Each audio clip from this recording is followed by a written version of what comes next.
நினைக்கிறாரு. கடைசியில ஸ்ரீரங்கநாத பெருமாளுடைய இன்னொரு மனைவியான லக்ஷ்மி தேவி வந்துதான் அவங்க 2 பேத்தையும் விலக்கி விடுறாங்க.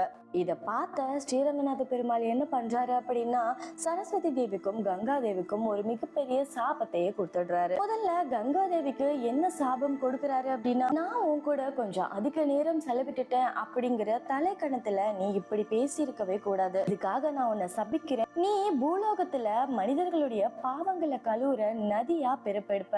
அந்த நதி கங்கை நதி அப்படின்னு அழைக்கப்படும். இதனால உன்னுடைய பாதி சக்தி பூலோகத்துல பாவத்தை கழுவுற நதியா ஓடும். மீதி சக்தி சிவனுடைய ஜடாமுடியில இடம்பெறும் அப்படின்னு சொல்லிடுறாரு. இதனால கங்கா தேவி பூமியில மனிதர்களுடைய பாவத்தை கழுவுற கங்கை நதியா ஓடிட்டு இருக்காங்க.